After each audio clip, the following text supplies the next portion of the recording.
All right, I got a couple of shows to get through today, and I kind of sort of blew my voice out at a Little League baseball game. That's not embarrassing at all. Whatever. Welcome to the show, everybody.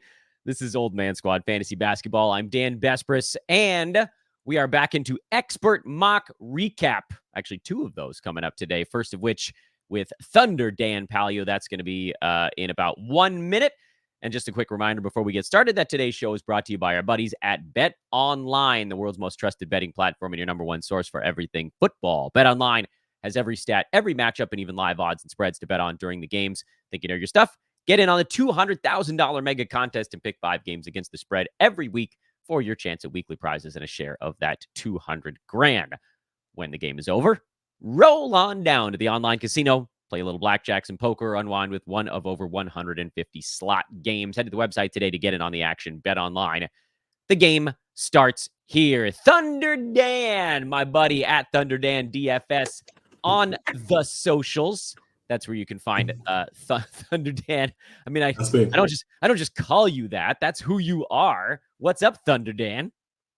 Not much, man. Just I'm like, it's crunch time here for NBA draft season, and I'm just trying to pump out content, work on rankings.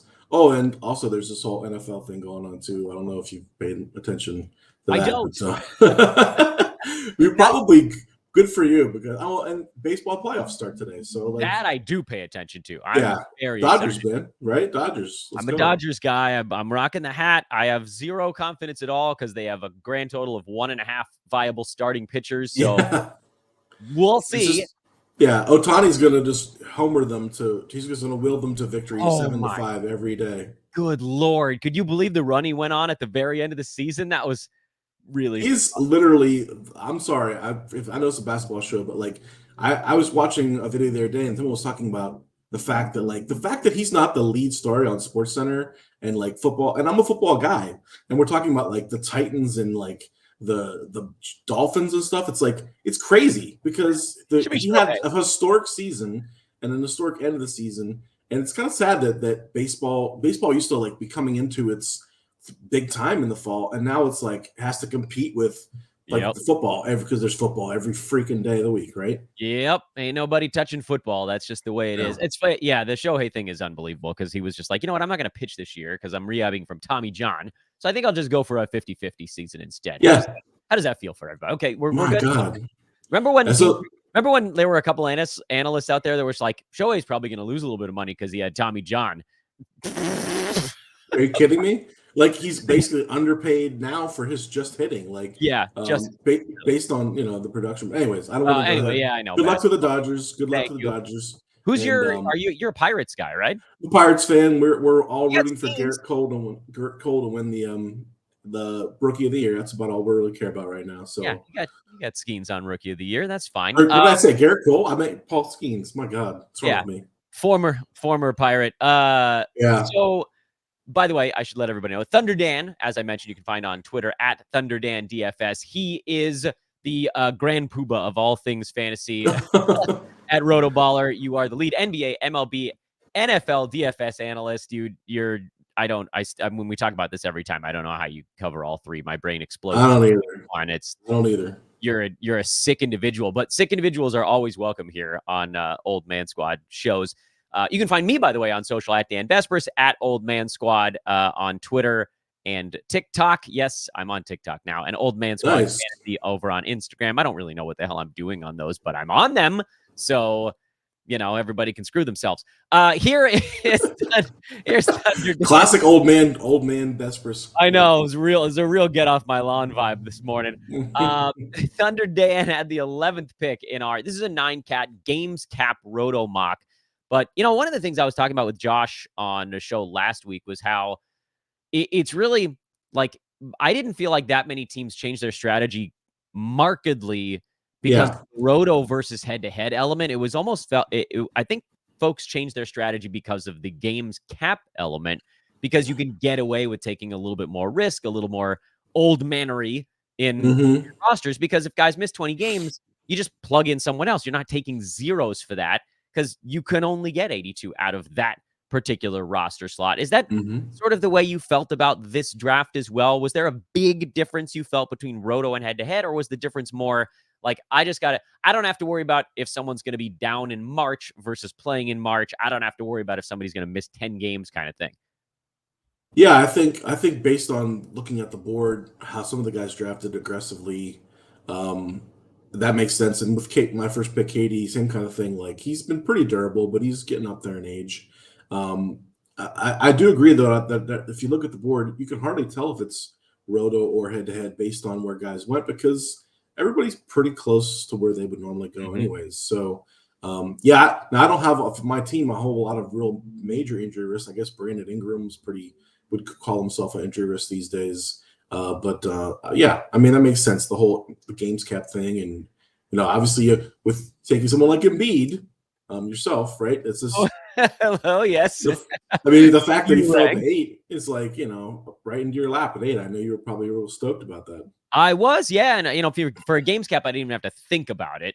If it was Right. head to head, I might have gone Tatum and just been like, you know what? I want to be able to play all year. There's kind of like I don't want my season to be over in January because then I'll get bored Yeah. and upset kind of thing. But like, it's impossible to pass over Embiid in a games cap format at this point. Like you mentioned, you said you had Kevin Durant in the first round. You went Chet in the second round. You and I have actually talked on a prior show about how high you are on Chet. So I don't, Yeah. and I've said this with other guests that have come on, other experts. I'm actually less interested in how you feel about the particular players and more interested in how you were thinking through team build at each juncture. Yeah. So let's just start Makes at sense. KD. Let's just start at KD at number 11. All I would argue that, well, now we got this like will he won't he thing with Kawhi Leonard, so maybe you could argue Mm, Harden would bump up into that same general area. But like yeah. most of at the time this draft happened, consensus first rounders were gone for Yeah. you. And so you were in this like, do I do Kevin Durant, Donovan Mitchell? Do I do Steph Curry? Do I do James Harden? Do I do Anthony Edwards? What led you to KD out of that grouping? I think basically that number one, it's Roto, and he's a guy who doesn't really have a major weakness, right? Is like a true 9 cap player. And he's at this kind of taking close to the turn here. I was thinking take someone safe, pretty safe, because coming back around, obviously I was eyeing Chet. I didn't know if he'd be there or not, but the two of them pairing them together, I mean, they pretty much complement each other really well in all those stat categories. Obviously Chet's going to give me help out with more blocks. But across the board, they're just the only category I'm kind of struggling is steals, and maybe a few assists. So I don't know. I really like the way that they are both kind of complete players, and that in this format, I'm not starting off with like a one particular weakness, or I'm not going to be chasing. I guess if anything, chasing assists, which I did a little bit later. We can get it. Well, I took a bunch of guards in a row, so Yeah, yeah, you have a 3 out of 4 point guard runs from the yeah. 4th through the 7th, and we'll get to that shortly here.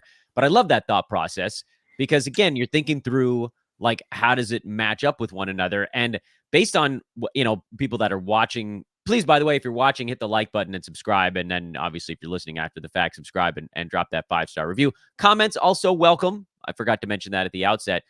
But coming back in the third, you still like, even though you're thinking, okay, I'm a little bit weak in guard stats because you took a power forward and a center basically in your first 2 picks, you Hmm. still didn't take a guard yet, which I love the fact that you didn't. By the way, I want to point Thank that out. you. I love it.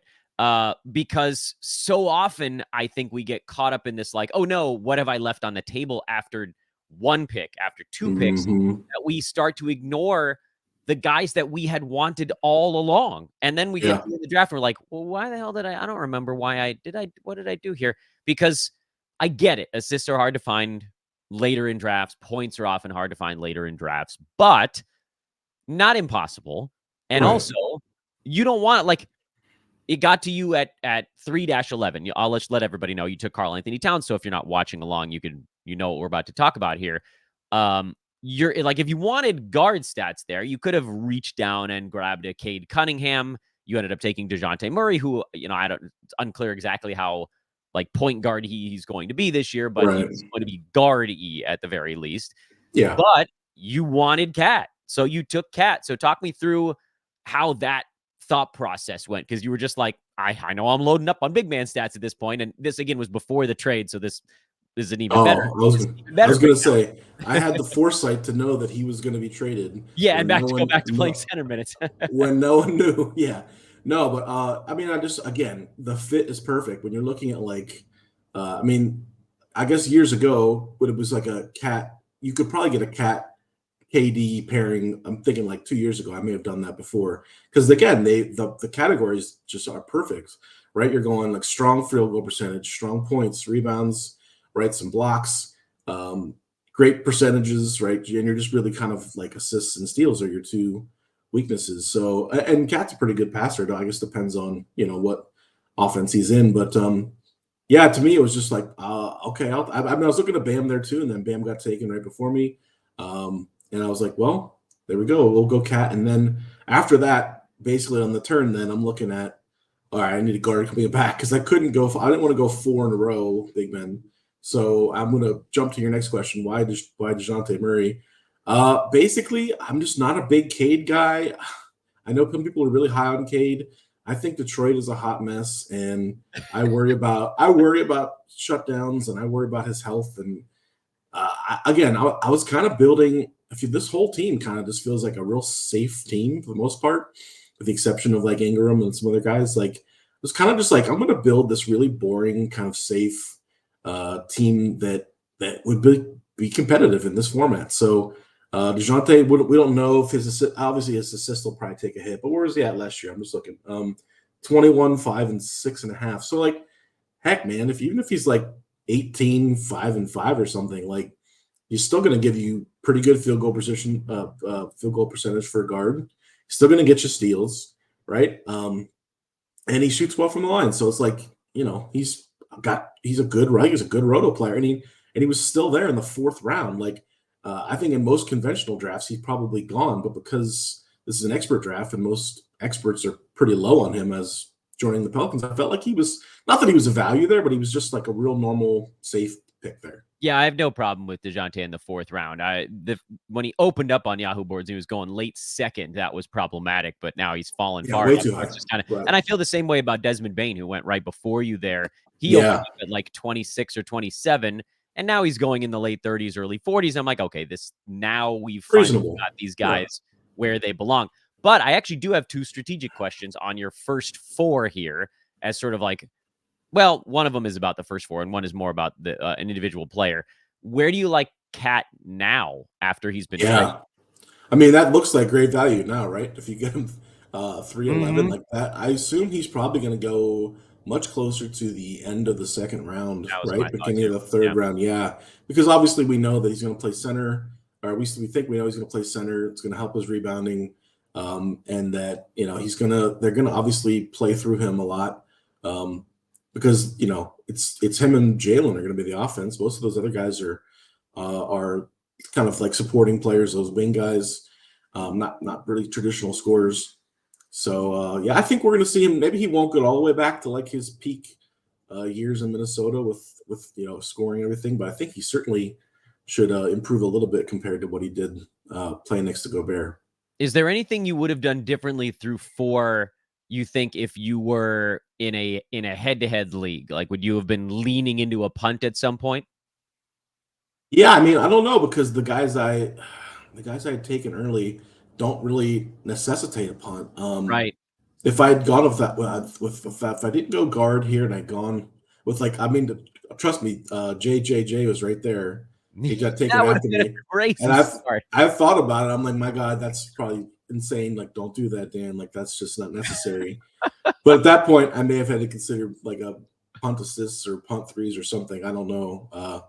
And of course, Derek White's right there too. Like, I love Derek White, man. I think the conventional wisdom is like maybe that's not the conventional wisdom, but I think some people think that he's overdrafted now. But like, I don't. I think you could still take him right there, and he's so good in this format.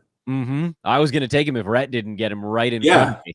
So I'm with you. Yeah, I mean, if you had taken JJJ, then you would have had really no guard stats event. But again, you didn't have any guards yet. So obviously you don't have any guard stats because you don't have any guards. Right. It might have been it makes sense. Yeah. Like you're trying to cover up some stuff here, and yeah, okay. So fifth is coming back. This is still part of this kind of run you went on. Yeah. Fifth round, you went Darius Garland. So this was you already. I mean, I don't know if there's anything more to add to this. It feels like you're just still kind of continuing to address the fact that you started with three big-ish. I know Kevin Durant's not a big man, but he is 7 feet tall. Yeah. And so you went back-to-back guards. I mean, is there anything else to add there, or should we keep moving?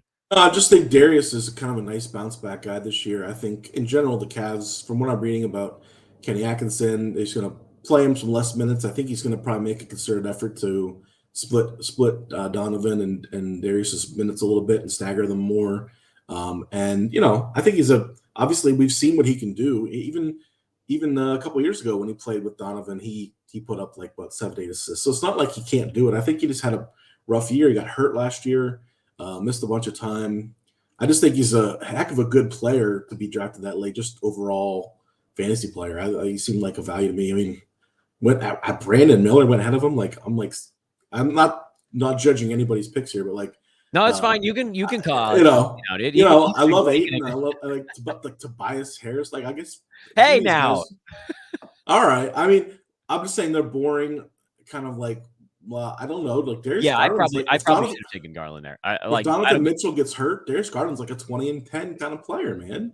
Yeah, I looking back, and as much as I love Tobias Harris, and I think he does beat this mark where I took him, what is this? This is like 56. Yeah. I think he's a top 50 guy, but I also think that his value is tied up in categories where my team was already good. So looking back, I got Michael Porter Jr. a couple rounds later, who's like a poor man's Tobias Harris. And I got Austin Reeves and Bradley Beal and all these very efficient across the board kind of dudes. And I kind of overloaded on that. I probably should have taken Garland there because my team, I had Harden. I got off to a good start with Embiid, Harden, and assists, and then I kind of ignored them for a while. So I'm okay with you calling me out on that one, if only because I didn't fix that skip over later.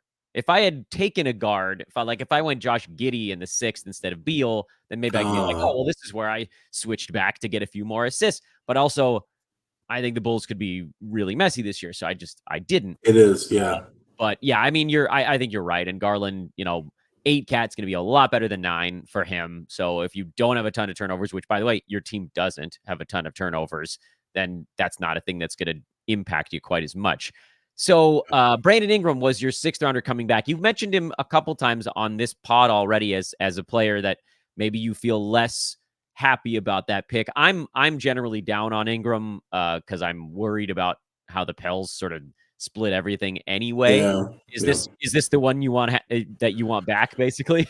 Well, here's the thing. Murphy went literally right after. I was looking at both of them, and I mean, it's you kind of look at the overall numbers and you're like, really, are they that close? Brandon Ingram is a superior player, but it's just been that he's played the minutes and had the usage. It's obviously we don't know what Trey Murphy can do if he had a Brandon Ingram role full time. So right. I don't know. I mean, Brandon Ingram he's very polarizing. Again, I think it was just that I really didn't like anybody in that range. Bradley Beal's there. It's a real weird zone. Like you said, Giddey, Beal, Mark Williams was hurt now. Yeah, that was before the news, but yeah. Right. It just was it was kind of one of those things where I'm like, Ingram is like the lesser of all these evils. He's pretty good. and it's, we laugh, but it's a sneaky way to grab some assists too, because Ingram was at 5 assists a game last year? Yeah. So I'm grabbing assists here. I'm not getting any top Halliburton type 10 assist guys, but I have 5 here, 6 there, 6 here, 5 there. I think I can be competitive with, enough of those guys without having a dominant, a pass first point guard. Well, you went with another guard in their 7th round pick, and actually then a shooting guard in the one after that. Not a big assist guy in the 8th round. Coby White and Bogdanovic. I'll say this: I'm a huge Bogdanovic guy. I know you are. I still can't wrap my head around why he's going in the same general area as like a Jabari Smith Jr. when one of those guys was ranked 90th last year and has no real role change, and the other one, Bogdanovic, was 65th, and Dejounte he's gone. And I get it. I know Risa Shea's in there, And I know that they could have a youth movement if they wanted to, but someone's going to have to score on that team besides Trae Young and Jalen Johnson. Right. Like, anyway, what were your forget the and player facilitate? I mean, yeah. Bogdan is like Bogdan can play the point with the second unit. 3.5 assists, 3 threes, like pretty good percentages. Like I love Bog, man. He's such a sneaky good player. And then if a thing happens to Trae Young, and I'm not wishing that on anyone, but if it happens to Trae Young, who's a little bit frail, right? Now Bog could be, a top 50 kind of guy. Like he's so underdrafted, man. I couldn't believe I got him that late in an expert draft, to be honest. Like I thought, I thought someone would have snagged him a couple picks ahead of me. But by the way, he's going later in public drafts than this. Way later. Yeah. 86? Like you can He's get going him in like the hundreds. Yeah, right.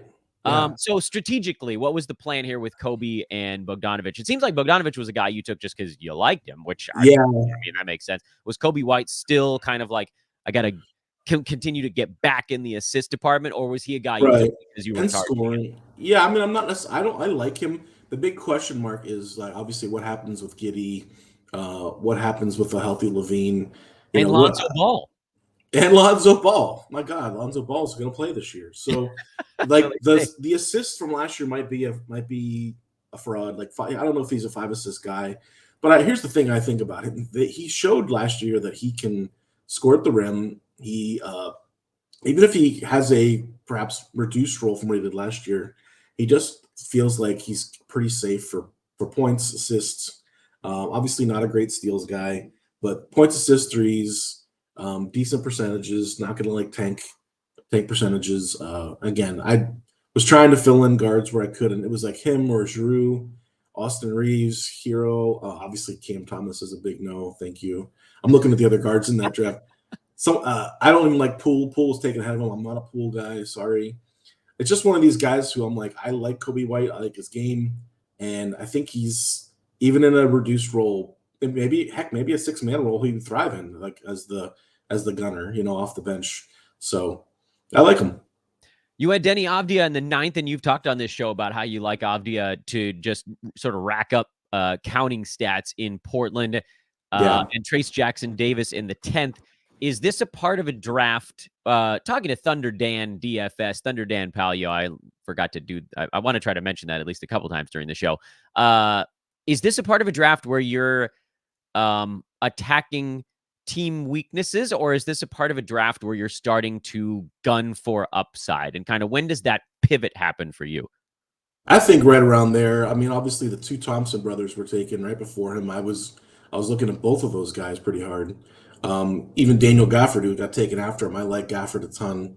All these guys are upside guys, right? Avdija, obviously we don't know how things are going to play out right now. He could come off the bench. I'm just kind of banking on the fact that in Portland, things will get messy. Jeremy Grant will either get traded or hurt or whatever, right? At some point, Aiton's going to go down. At some point, Scoot. Yep. It's kind of like it will all disintegrate at some point, and we saw that happen in Washington. And then Deni's there waiting to think, hey, okay, I'll be your point forward and like go 15-5-5 a game, like whatever he does, like, and he just doesn't hurt you. Like if he's only playing 25 minutes off the bench or something, he's gonna do his thing, threes and steals and blocks, and maybe not the volume, but he's certainly gonna be decent with the peripheral stats. I love his game, and I just basically am hoping that he gets an elevated role at some point in that Portland mess. Trayce Jackson-Davis, upside play here. What do you think his deal is in Golden State? Or again, was this like because you hadn't taken a big man since your 3rd round pick now? Right. So now I'm like, okay, we've gone so guard heavy, looking at big man, and I was obviously eyeing. It almost saved me for myself because I'm a huge Podziemski guy, and he got taken right before him. So I maybe even taken Podziemski if he wasn't off the board, but. TJD, like we need Draymond to like punch someone in the face and get like suspended for like 20 games or another 25. Because this dude is elite per 36 numbers. I only know this because I was writing an article about him earlier today. Have you ever looked at his per 36s from last year? It was like 17-11, and like what 2 blocks or something a game. Like he's so awesome per minute. And I think that. With Draymond playing center, like they're gonna obviously Draymond can only play 28 minutes a game or so anymore. He's old, I think he's got a real steady kind of 25-minute roll off the bench. And that's plenty of time for him to go, give you 10, 12 points, 5, 6 rebounds, couple of blocks, couple of assists. I really like his game, and should be a fun team out there, right? I mean, I think it's gonna be different without Clay, but I think Golden State is like a sneaky source of could be sneaky source of value. Obviously, I got Melton coming up next too, so who knows how he plays in all that, but he could be kind of sneaky there too. Yeah, you had your Pelicans run earlier in the draft, and now you're going on your Warriors run. Melton, Portis, Buzelis are your last three in this one.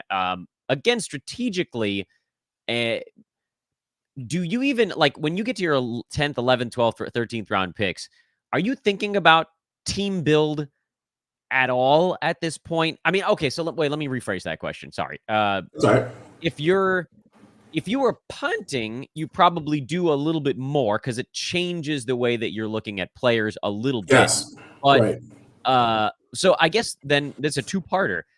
Did you at this point think, oh, well, I'm probably punting X and then that allows me to take these guys? Or is this just these are dudes that I think have some chance at upside, and if they don't hit, then back to the ocean they go?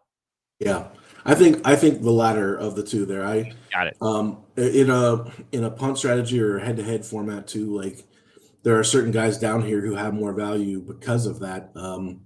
I was looking at guys who have upside, who are going to be rotational players, kind of out of the other than out of the gate. I'm not sure about the Bulls rookie, if he'll be right out of the gate or not. But I think at some point he'll be in the rotation pretty steadily. But like Melton, like they brought him in, he's going to play minutes. He's obviously a guy that can stuff the stat sheet with steals, blocks, threes. Bobby Portis is a guy. I always end up with Bobby Portis on my teams, whether it's like I draft him or like someone ends up cutting him early in the season because he'll go on a week where it just doesn't do much. And then I always add him because like Chris Middleton is dying on the court, right? Yep. Brook Lopez can't play more than 28 minutes a night. Bobby Portis just always ends up being really rosterable and useful, like a really useful end of the bench player. I always end up with them. So it's almost like a default pick where you're like, all right, I don't really like these guys this round. So Bobby P, let's go. Don't punch anyone in practice, but let's go. I was about to say, my buddy Nico Mirotic would have something to say about this. No, man, he was one of my fantasy favorites that I had this. Oh man. Do you remember my stupid recurring bit where I said I was following Mirotic around in an RV? Those were weird. Those were weird years for me here on the old feed. So like, by the way, to your Bobby Portis point, if Giannis misses any time, that's a massive door opening as well. Yeah. Let's say, okay, so like when you get to the end of your draft here, did you feel like there was anything that you left on the table? Did you feel like there were guys that were better fits that you wanted that didn't get there? Did you feel like you maybe looking back, was there a stat that you could have targeted that you didn't? Like, how do you assess a draft when it ends for you? Yeah, I think the easiest way is to this screen is tough to do it from, but if you go to your your full 9-cat view here and you're looking at everything, it's pretty easy to scan down through and say, and I'm looking at mine so I can tell you, like I'm pretty light in steals, like which I knew off the bat was going to be kind of an issue with how I didn't attack them early, and maybe I should have gone after some more steals later on in the draft.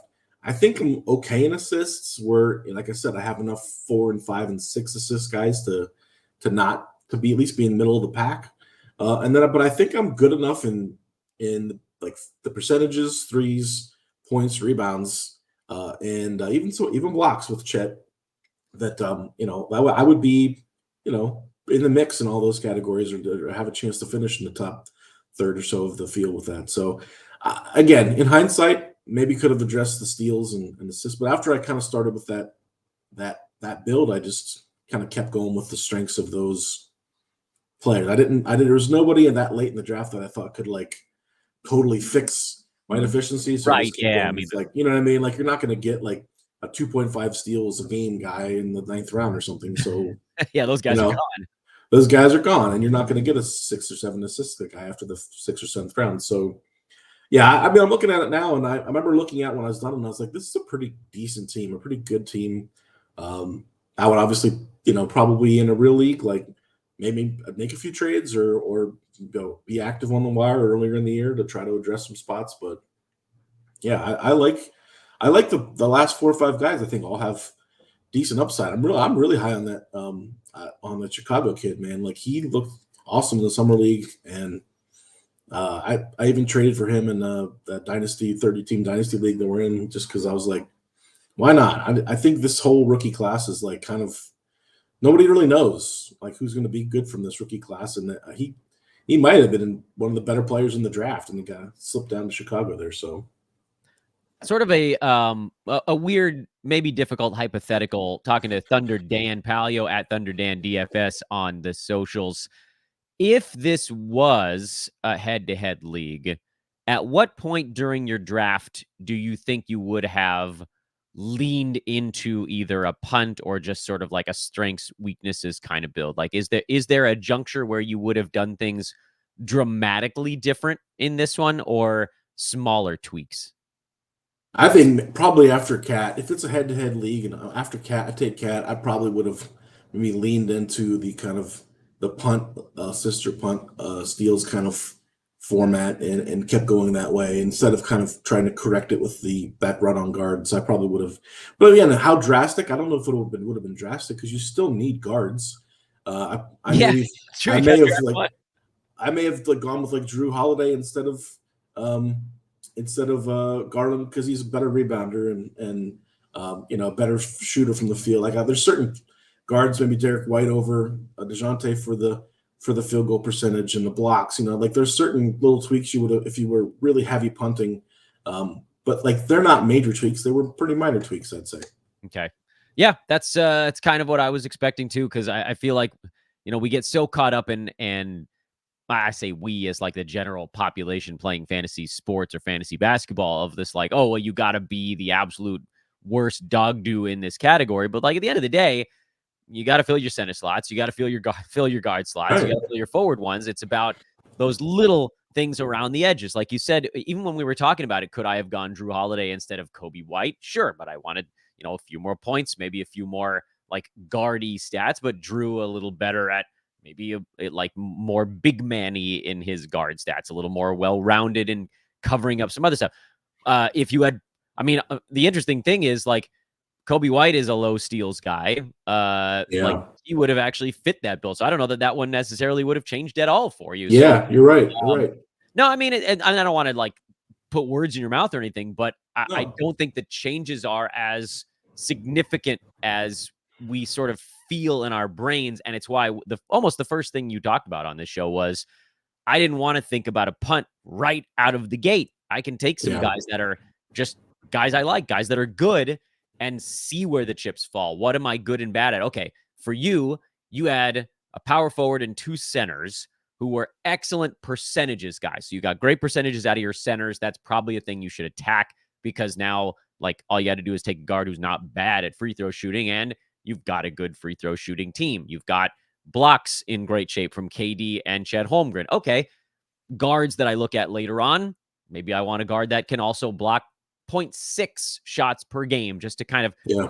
stack on top of that. And maybe Yep. that's the little tweak on the head-to-head side. But like you're 3 picks in, and you don't have to say, oh, I'm bad at assists, I'm bad at steals, I'm bad at you're not that bad at threes actually with Chet and Cat out of the center spot. But like compared to a team who took 3 guards, yeah, you're bad at threes. But Yeah. again, there's that positional element. You don't just want to throw 4 categories away at that point. You say, okay, let's see how all these pieces fit together. And to me, that's the fun stuff to think through, is that strategic, that team building side. Because Dan, we talked about it off air. We've covered every one of these players, this whole board. We've talked about every single name that people can see on the board right now, probably Sure. 4 times over. What's more interesting is what's going through your mind, Dan Palio, as you're working through a Yeah. draft, and how you navigate the pivots and this sort of the infinite flow chart that comes out of 2 or 3 picks into a draft. So thank you was the end of that long Well, spiel for yeah. playing that game with us today. Yeah. I'll just add this to that whole conversation we were having pre-show.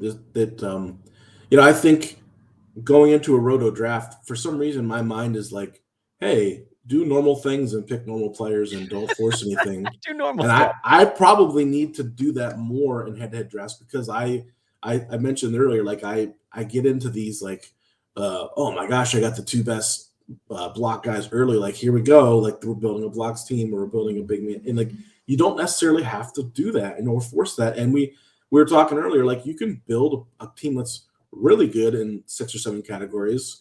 That's competitive in the other 3, right? Or 2 out of the other 3. You don't have to necessarily just go, all right, I'm in the six categories and I'm going to punt 3. Like that's probably not the best, especially early in the season. You could always tailor your team through trades and ads during the season once you see where your strengths of your team are. You don't have to force that heavy punt strategy like right out of the gate. And I need Yep. to, I'm saying this to remind myself as much as to remind you and the listeners. By the way, Dan, it's also hard, I think, or at least maybe some folks find it incredibly simple. I think it's somewhat difficult to do the like be really, really, really good in 6 things and terrible in 3 because of how linked a lot of categories are. Like if you're going to be really good in the big man stats, that gets you rebounds, blocks, field goal percent, and usually sort of low turnovers.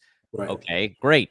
You're going to need more than 4. And as you start drafting guards to address the other stuff, the big man stats are going to start to come down. So it's hard to build the team that's extraordinary in 6 things without accidentally being okay in 2, but also maybe not being extraordinary in a couple of those 6. And that's all part of this wacky team building thing. And I'll be talking to Adam King on the show a couple of times here coming up over the next 2 weeks. He loves, and he's been very vocal about the punt 4 categories build. It's Yep. I think it's a really hard one to pull off, but we'll dig in on that a little bit because like if you don't get the guys that are perfect for that build, you leave yourself a very small window, a very Small margins. Yep. yeah. Very small margins. I mean, Kingy's really good, and he probably can do it really well because he's done it so many times. Yep. But I think for our listeners and for the average player, like if you're not someone who has a very specific, who's researched these builds and has your list of your players, like that, doing that on the fly is not advised, right? I would definitely try to build the best team you can. If you're going to punt one thing out of the gate or one thing after your first few picks, that's fine. But I wouldn't go overboard, especially during the draft. You can always adapt during the season. Yep. You can always adapt, pivot, adapt, be dynamic, be malleable, be Thunder Dan. That's what you can also be. At Thunder Dan DFS on social. Dan Palyo, one of my good buddies here in the fantasy space. He is again I said Grand Poobah earlier. Was that the one I went with? That's officially. I'm gonna go change it on the site so it says that now. Yeah, Grand Poobah of fantasy sports over at Roto Baller. And I should throw this in. I try to do this at least once per show. The 2021 FSWA Basketball Writer of the Year.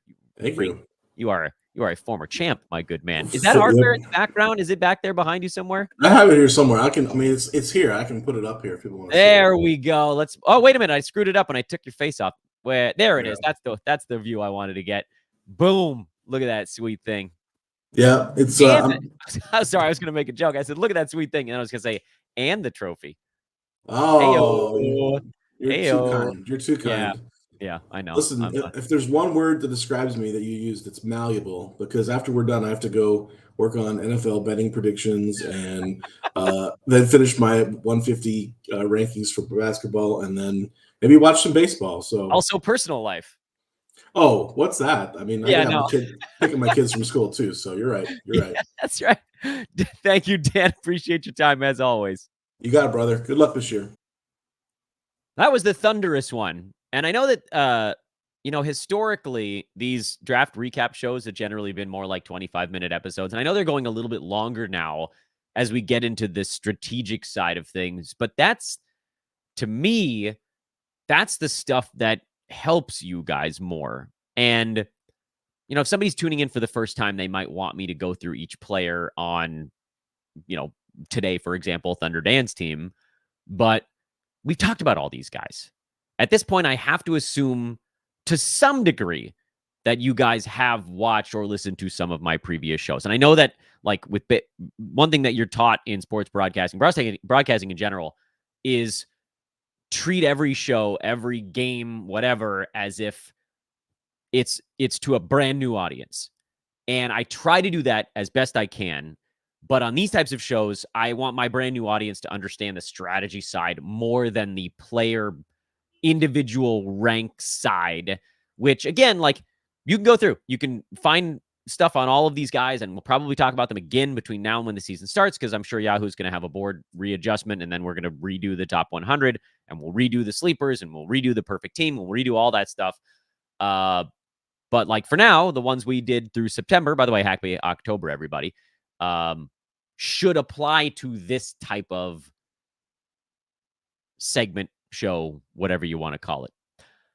Big thank you to Thunder Dan. That's Dan Palyo. He is at Thunder Dan DFS. Check him out on social media. Coming up later today, we're going to talk to Adam G. Stock, the punt master himself in a Roto league. So probably didn't punt as hard, and YouTubers, you can actually see his picks over there on the far right. He had the 12th pick, so Stock was on the turn in this one. He started out with Donovan Mitchell and Devin Booker. What does that mean? Where do we go from there? Always really, really cool strategy stuff with Adam Stock. That's coming up later today. Again, a reminder, please hit the like button on the way out. Leave a comment if you have thoughts on Thunder Dan's team, if you have thoughts on strategy, if you have thoughts on life with the 11th pick, anything at all. We appreciate all of that. It helps push this show up the boards, into the algorithms, all that good stuff. Like, rate, and subscribe. That's the big one, of course. Subscribing, that goes a very long way towards the growth. And just like, the more subscribers you have, the more people that just get blasted stuff right out of the chute. And if those people choose to watch it quickly, then it boom, boom, boom, boom, and it just keeps flying, and the numbers keep growing that way. So again, thank you everybody for all the help you've given us in this insane run up to the season. The growth of Old Man Squad, the YouTube in particular, is out of control right now. I'm flattered and I'm grateful. Let's keep it going. I'm at Dan Besbris on social. I'll see you guys over there. Old Man Squad is the social feed on Twitter and TikTok. Old Man Fantasy on Instagram. I'll leave the board up for you for a little bit for those that are watching. For everybody else, see you later today.